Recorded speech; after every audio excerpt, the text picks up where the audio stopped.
RWB Studio mempersembahkan Teras Iman Podcast bersama Pendeta Yohanes Hutar-Hutar. Shalom. Kembali lagi bersama kami di Tips Teras Iman Podcast. Asik nggak nih? Asik sih harusnya. Seharusnya asik, tapi bagi gue ini nggak asik. Kenapa tuh? Karena gue tahu pengalaman lo yang banyak gue pukuli sehingga kita posisi duduk harus berjauhan seperti ini. Mulai sekarang gue harus jaga jarak. Betul. Karena tangan lo refleksnya itu kadang-kadang menyakitkan damage. Betul. Ini juga zaman COVID ya. Iya. Jaga jarak ya kan. PSBB bos. 1 meter lebih. Iya. Gimana kabar Abang Pendeta Puji Yohanes Tuhan, Hutar-Hutar? haleluya. Baik. Luar biasa. Klimis tampaknya Iya rambutnya dong, juga. biar lebih muda ya kan. Setiap 2 minggu sekali cukur sepertinya. Aduh, percuma kita punya barbar shop bos. Barbar shop ya. Itu yang menyokong kita. Oh iya benar. Minimal. Mensupport penampilan supaya tetap Betul, oke. Minimal kutu nggak ada tempat, ruang dan waktu di kepala saya ya kan. Bersih selalu. Haleluya. Puji Tuhan. Oke Bang. Sudah siap kita membahas? Siap dong. Topik pembahasan kita kayaknya harusnya lebih menarik karena kemarin banyak apresiasi nih. Saya juga support dengan Anda di tahun 2021 ini. Di 2021. Ya. Resolusi yang kemarin sempat ditanyakan tapi belum terjawab. Resolusi apa lagi yang belum gue jawab? Nikah gua, Bang. Resolusi lu sempat nanya gua. Oh iya. Resolusi tapi belum sempat kejawab. 2021 nikah. David akan nikah. Tapi tidak segampang itu. Karena banyak ketakutan-ketakutan gua. Oh my god. Mengenai pernikahan yang bakal gua tanya sama lu malam ini. Widih, bukan hanya ketakutan Bapak sendiri ternyata. Bukan. Karena saya sepengliling dan sepenglihatan saya di 3 tahun terakhir, banyak naposo, banyak pemuda-pemudi yang sudah mapan tapi juga nggak nikah-nikah. Udah mapan tapi nggak nikah-nikah. Iya, pekerjaan sudah baik, ekonomi udah settle, kondisi ya kayak kalau saya lihat penampilan juga oke. Penampilan oke, Tapi nggak nikah-nikah. mapan nggak nikah-nikah. Apa yang menjadi hal dan faktor tersebut? Kalau dari riset gue, riset ya googling lah ya, itu juga lumayan banyak sih faktor-faktornya. Dan ini yang bakalan gue tanyain, yang bakalan jadi tema kita malam ini juga. Temanya adalah Takut nikah. Yoi. Takut nikah nggak tuh? Takut nikah. Takut akan Tuhan adalah permulaan pengetahuan, bukan takut nikah, guys. Takut nikah? Aduh, apa yang ingin ditakutin sih nikah? Ada beberapa. Ini udah gue rangkum sih sebenarnya, Mang. Ada Dari beberapa sekian ratus ketakutan. Ada beberapa lah yang garis besarnya sama. Akhirnya gue simpulin jadi satu persatu faktor-faktor. Oke, kita bahas dengan seksama lah. Oke. Dan dalam tempo yang sesingkat-singkatnya. Ya. Jakarta. Tanggal berapa sekarang? Lupa gue, 12 Januari. 12. Ini bukan 12. Jakarta, bos. Bukan. Bekasi. Yoi. Kita dari Bekasi. Tapi bukan mau bahas Bekasi. Kita mau bahas takut nikah. Takut nikah. Oke. Faktor yang pertama, Bang. Ini boleh langsung ditanggapin ya, Bang ya. Siap. Takut yang pertama adalah traumatik. Traumatik melihat kondisi keluarga ya sebelumnya atau kondisi keluarga orang tua. Gitu. Jadi ada beberapa juga yang trauma karena melihat perceraian dari orang tuanya atau dari lingkungan-lingkungan terdekatnya. Oke. Terus juga traumatik akan KDRT, kekerasan dalam rumah tangga. Oke. Melihat pelecehan, melihat perselingkuhan juga. Akhirnya mereka takut akan berumah tangga itu takut jika hal tersebut menimpa dirinya. Tapi ini bukan Gempa kan? Gempa, GA ya kan? Kok langsung broken home ya? Iya. Soalnya banyak ketakutan ditimbulkan karena itu. Iya, banyak ketakutan ditimbulkan karena faktor traumatik seperti yang tadi. Oke, saya akan bahas dengan satu statement. Di dunia ini semua nggak bisa dikaji ilmiah. Tidak semuanya bisa dikaji ilmiah. Betul. Ya, setuju. Karena saya pengen bilang untuk menguatkan kawan-kawanku, pemuda-pemudi yang takut nikah, yang pertama, nggak melulu keluarga baik-baik itu anaknya baik. Tidak melulu seperti itu. Ada orang tua yang baik, anaknya belangsak. Ada juga keluarga broken melahirkan anak yang takut Tuhan. Maka saya katakan semua tidak bisa dikaji ilmiah. Oke, yang kedua yang saya ingin katakan, kalau faktor X atau faktor mungkin nggak X juga ya, mungkin itu juga bisa masuk ke intern pribadinya ya, dia ngelihat langsung broken ya. Yep.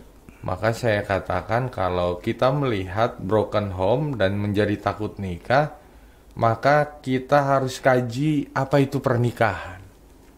Harus tahu dulu pernikahan ya. Pernikahan itu apa? What is marriage?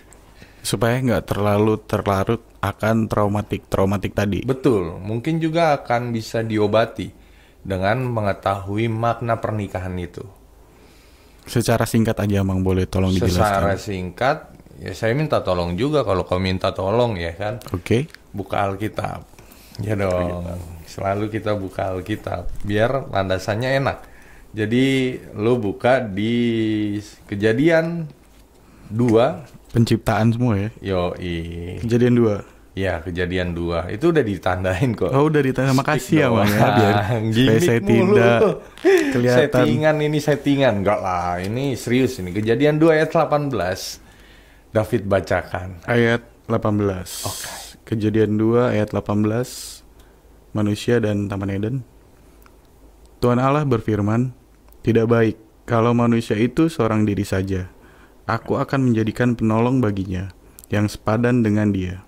Yang pengen saya bilang melalui firman Tuhan itu, saya juga pengen bertanya, siapa sih yang merencanakan pernikahan? Adamkah atau Allah? Allah. Melalui firman tersebut kita bisa bilang Allah yang merencanakan pernikahan. Karena manusia gak bisa hidup sendiri. Dia butuh penolong. Intinya manusia agar hidupnya menjadi 100% manusia, ternyata Allah minta untuk saling menolong. Saling menolong dan saling menjadi penolong.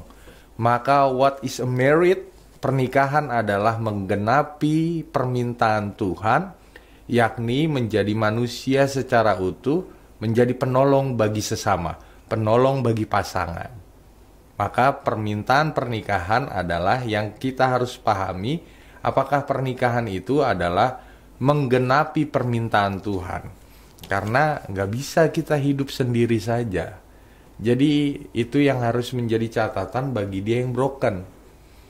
Harusnya dia punya motivasi bahwa pasangannya ini bakalan menolong dia. Betul. Dan bisa harus dia pastikan dulu bahwa tidak akan terjadi trauma seperti apa yang dialamin. Ya, karena trauma itu menggiring manusia ke assume atau selalu berasumsi. Karena kan itu belum tentu terjadi. Yes, belum Orang terjadi. tuanya bisa bercerai, tapi dia belum tentu bercerai.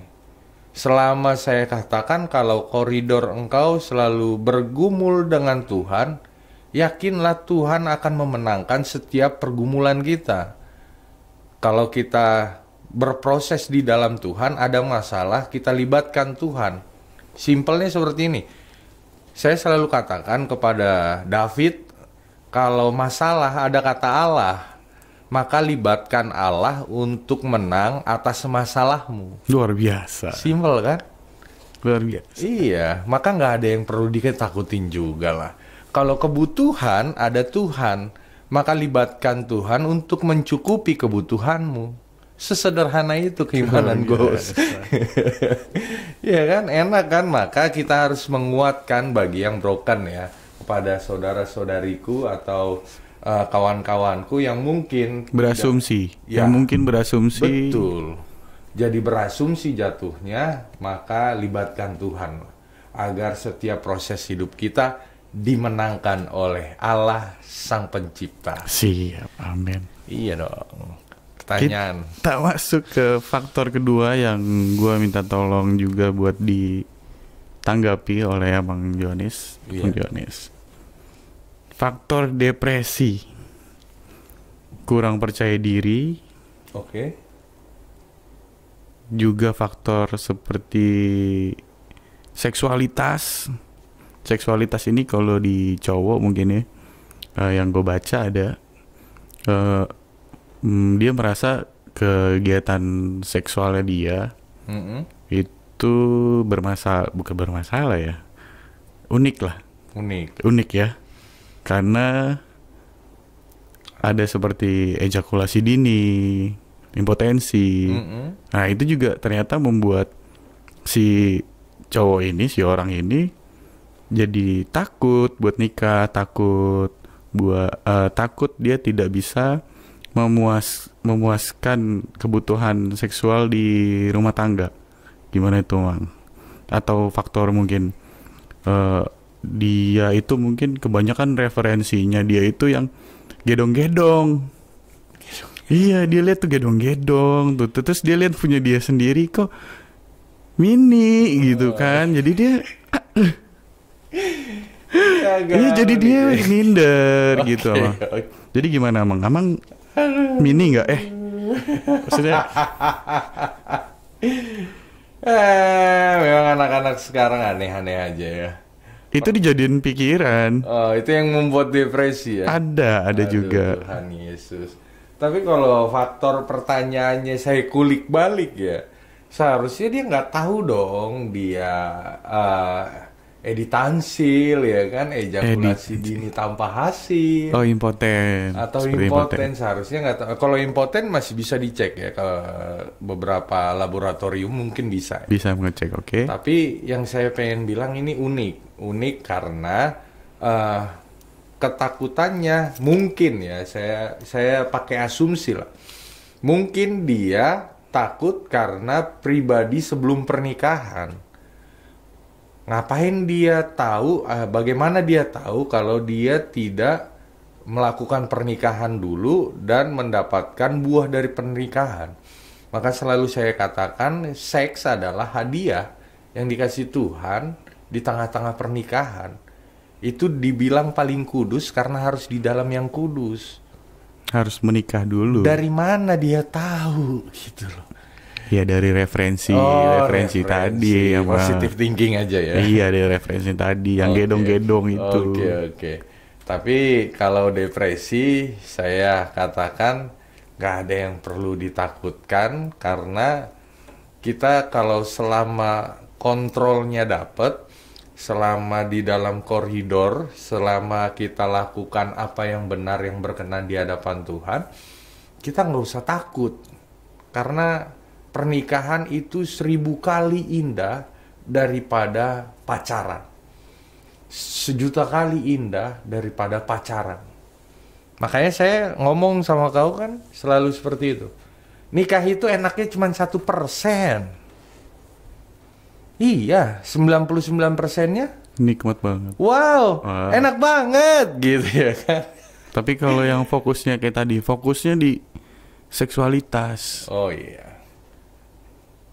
Fokusnya di seksualitas jadi dia minder. Berarti kalau cuma fokus di seksualitas, hal seksualitas itu juga nggak baik kalau sampai dia minder. Itu dia. Maka fokus pernikahan harus kita benahi.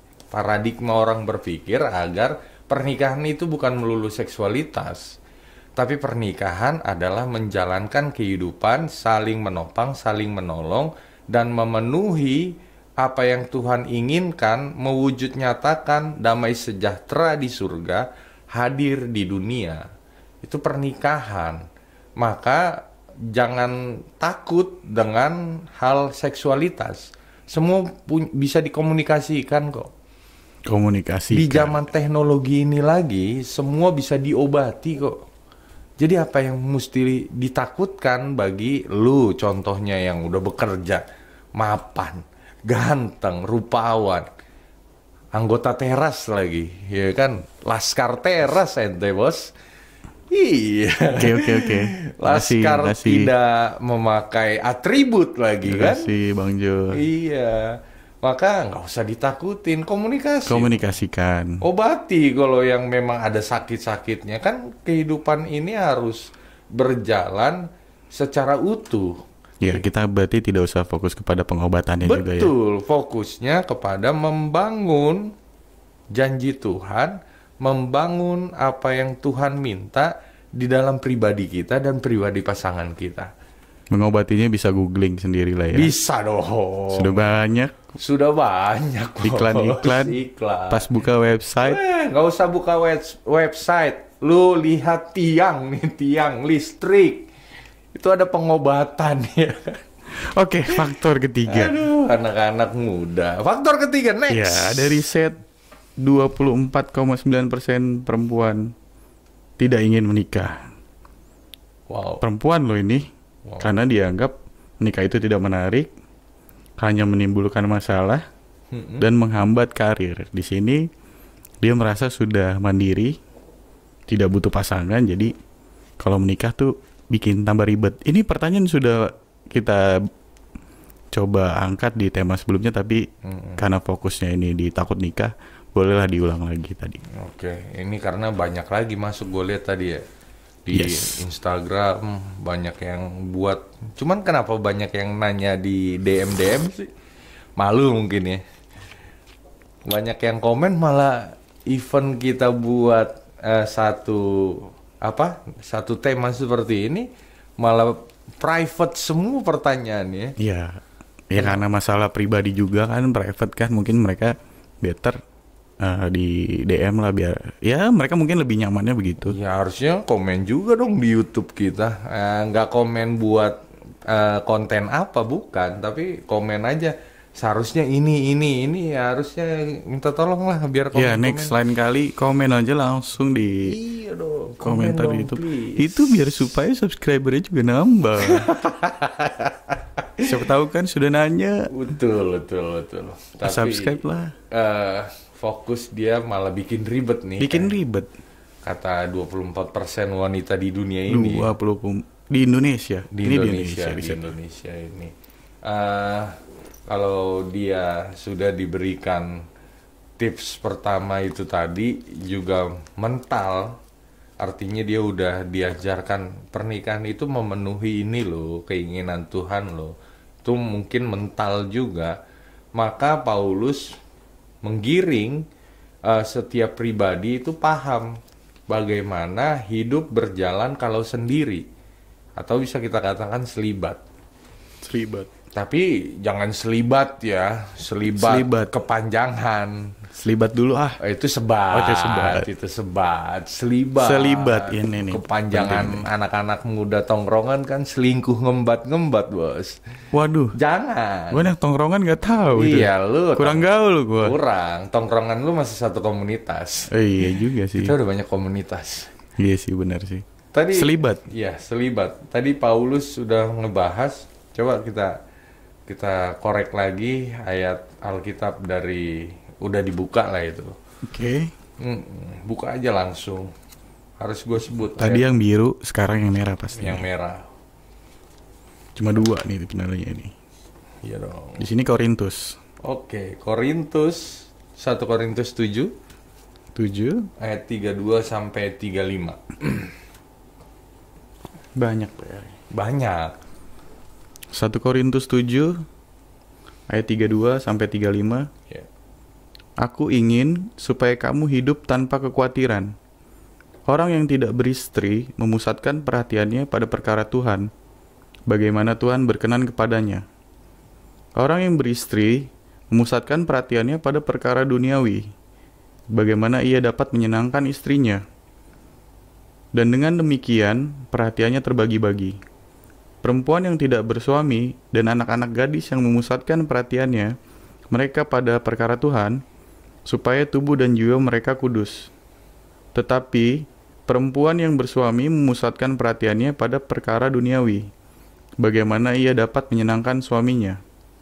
Semuanya ini kukatakan untuk kepentingan kamu sendiri, bukan untuk menghalang-halangi kamu dalam kebebasan kamu, tetapi sebaliknya, supaya kamu melakukan apa yang benar dan baik, dan melayani Tuhan tanpa gangguan. Terima kasih. Dapat poinnya nggak? Selibat tadi. Poinnya yang diajarin Paulus kepada seluruh jemaat Korintus, pada murid-muridnya adalah hidup itu nggak usah khawatir deh. Tadi kan dibilang takut bikin ribet, apa segala macam, nggak usah khawatir. Dan yang kedua poinnya yang paling sentral menurut gua adalah memusatkan pikiran kepada Tuhan. Hidup lu kudus. Lu bisa sendiri, oke. Tapi tidak melakukan kegiatan pernikahan di luar pernikahan. Tidak melakukan seksualitas ketika engkau tidak memutuskan untuk tidak menikah. Dan yang ketiga, layani Tuhan. Maka kalau lu mau fokus berkarir, karir lu adalah sebagai pelayanan. Kali di tengah-tengah hidup statement lu menjalankan statement aku pengen fokus karir. Karena wanita banyak terganggu juga ya. Nikah dia karirnya emang kebanyakan standar lah. Ya karena udah asik aja di itu. Iya, karena dia jadi UUD juga sih, ujung-ujung dapur bos. Ujung-ujungnya dapur. Iya, itu yang ditakutin sebetulnya, ujung-ujungnya yang layanin. Tapi lu nggak nikah, lu fokus itu, hidup lu, karir lu, pelayanan. Hidup lu harus kudus, artinya hidup lu harus jadi contoh. Bisa diterima nggak nikah ya nggak apa-apa juga. Jika tidak menikah tidak apa-apa juga. Tapi yang diajarin Paulus itu jangan khawatir, hidup kudus, layani Tuhan. Tetap melayani Tuhan. Betul, maka even tidak menikah itu, ayat ini juga banyak dijalankan oleh kawan-kawan kita dari Katolik ya, fokus pelayanan itu sehingga selibat kan gitu. Siap. Jadi kalau Anda merasa tidak kuat sendiri atau tidak bisa menahan nafsu, lihat kamera dong biar enak. Kayak di situ ya, tidak bisa menahan nafsu gitu ya, lebih baik ya menikah saja daripada melakukan kegiatan seksual di luar pernikahan. Iya, biar sehat juga kan. Betul. Oke. Faktor selanjutnya yang keempat, biaya pernikahan. Biaya dan biaya operasional rumah tangga. Sudah membuat orang-orang jadi malas untuk berumah tangga. Tanggapan Ama? Tanggapan saya, kalau biaya berarti nggak jauh ya. Mungkin satu suku dengan saya. Suku Batak. Juga pertimbangannya lumayan banyak bos. Banyak ya kalau untuk menikah. Wadidaw deh. Biaya pernikahan. Biaya gedung segala macam. Tapi yang pertama yang pengen saya katakan, tugas anak adalah memenuhi juga apa yang menjadi keinginan orang tuanya. Yes.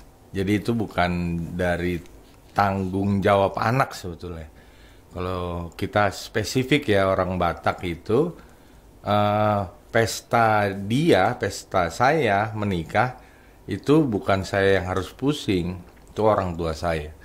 Maka pesta anak lu nanti nikah itu bukan anak kita yang pusing, kita yang memperjuangkan. Dinikahkan oleh orang tua. Betul. Dan yang kedua, kalaupun itu pengen bagian dari tanggung jawabnya, maka belajar untuk cukuplah apa yang kita pahami dan apa yang menjadi ketakutan.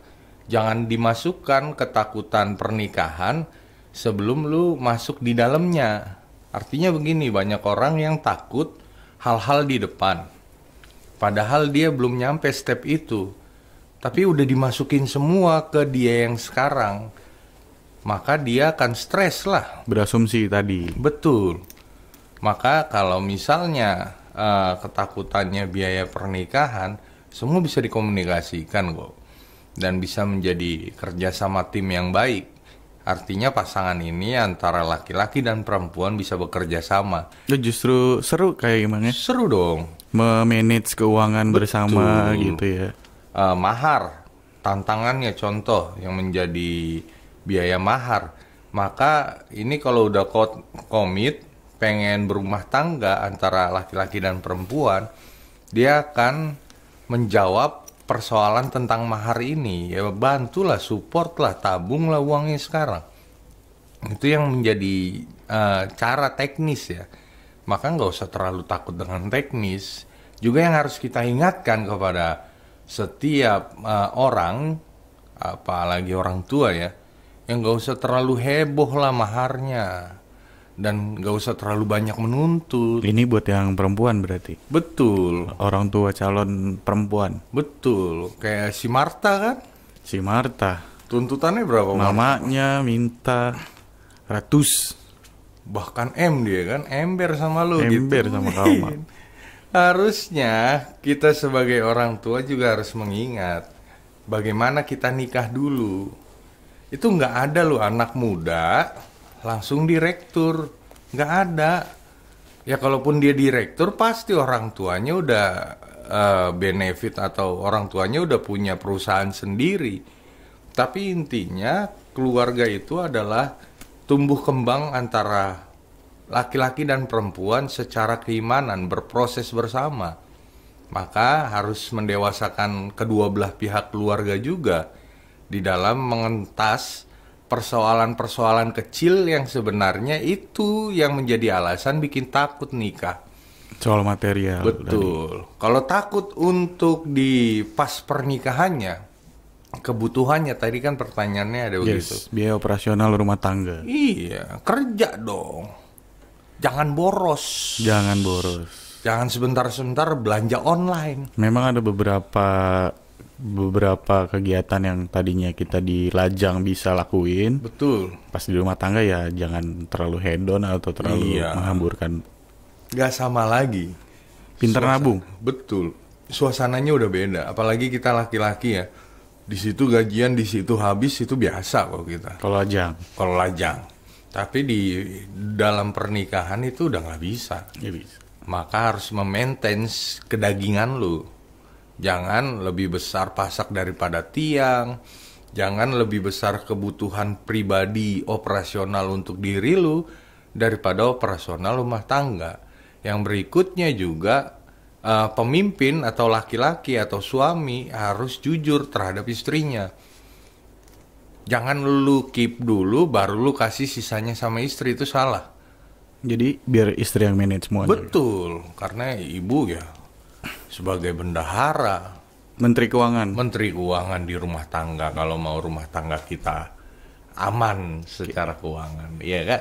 Jadi tidak boros, tidak hedonis, harus pintar nabung, investasi. Jangan konsumtif. Jangan terlalu konsumtif, gitu, kayak punya skala prioritas buat pengeluaran. Benar. Investasi juga tadi ya. Iya. Tapi jangan investasi di VTube karena sudah ilegal. Sudah ilegal, tidak boleh. Aduh, jangan fitup-fitup ya. Ini kita di distract nanti. Oh, tidak apa-apa karena sudah dinyatakan ilegal. Oh, udah ilegal dia ya. Oke, lanjut ke faktor berikutnya. Menjadi pemikiran yang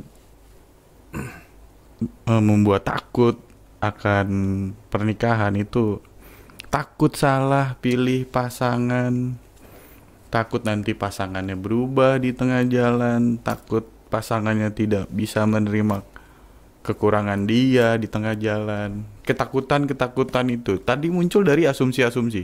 Ya, kita kan nggak bisa nyalain dia berasumsi begitu karena ngelihat mungkin sekelilingnya ada ya kejadian hal-hal itu emang. Tapi mengenai takut salah pilih pasangan gini, tanggapannya bagaimana? Ya better jadinya saya ngomong better lama nikah daripada usia pernikahan lu sebentar. Makanya untuk tidak takut, makanya untuk selalu saya katakan melibatkan Tuhan agar engkau diberikan hikmat dan kekuatan, agar setiap langkah yang lu pilih, lu bergumul di dalam Tuhan, artinya lu sharing juga sama Tuhan. Contoh, dia udah punya pacar nih, untuk pacaran udah lama, next stepnya kan harusnya menikah. Takut nih, datang ketakutan itu.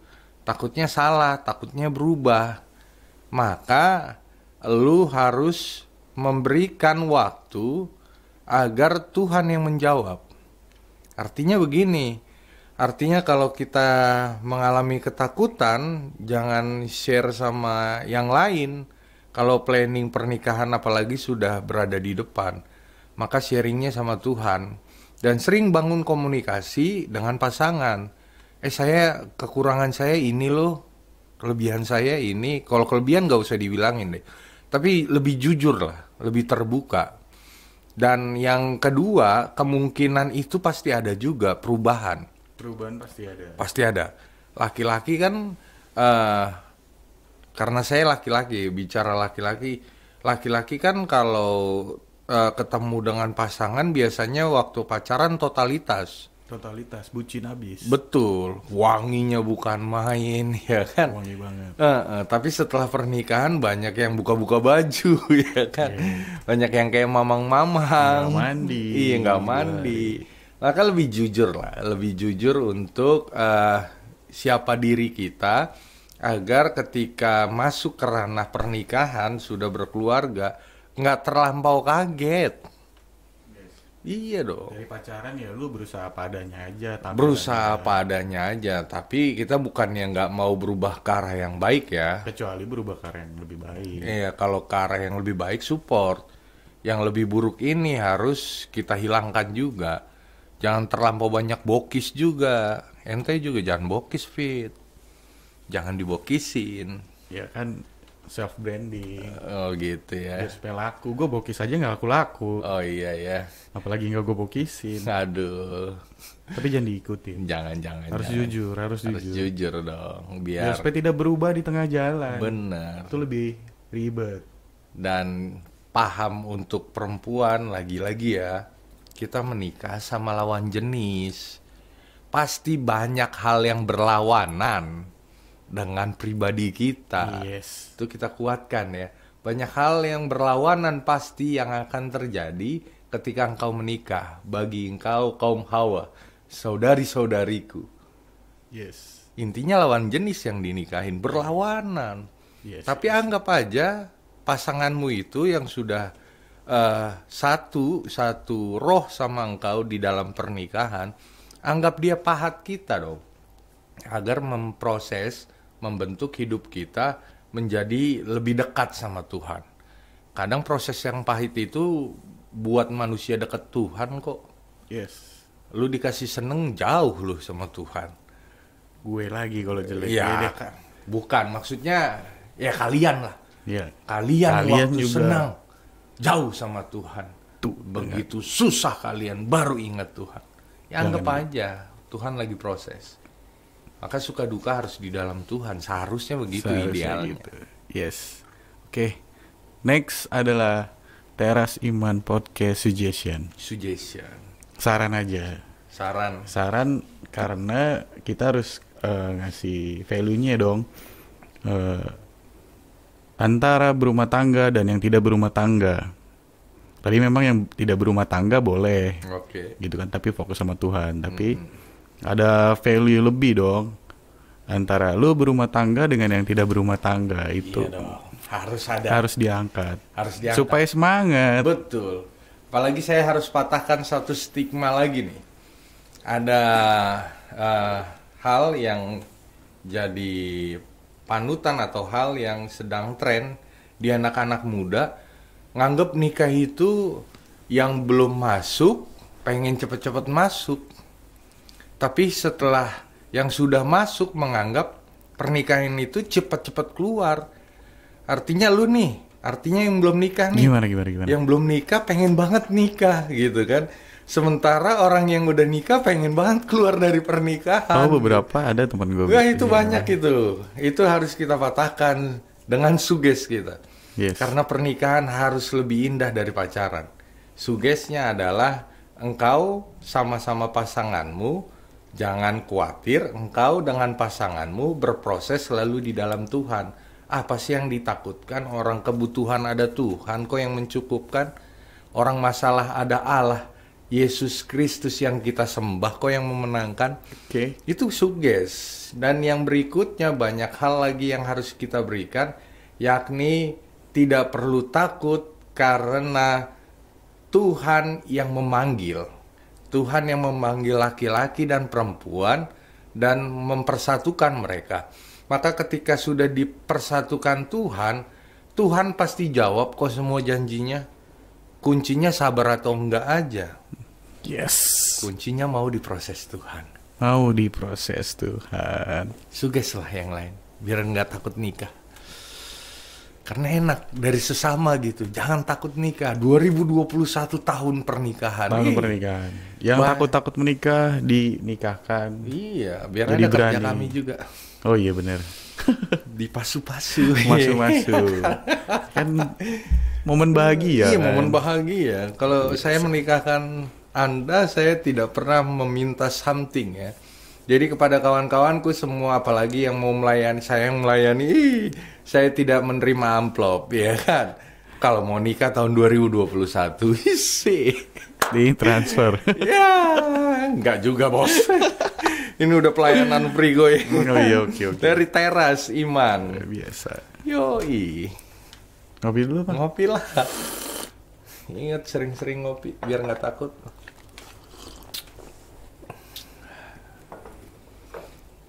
Ada yang lain? Ya, masuk ke kesimpulannya aja. Kesimpulannya itu ya, yang bisa gue tarik lah paling enggak ya. Takut nikah juga enggak. Kalau bikin lu stres juga ya nggak usah lah gitu kan. Lu takut, cuma ketakutan doang gitu. Lebih baik nyari informasi yang bisa bikin lu tuh justru lebih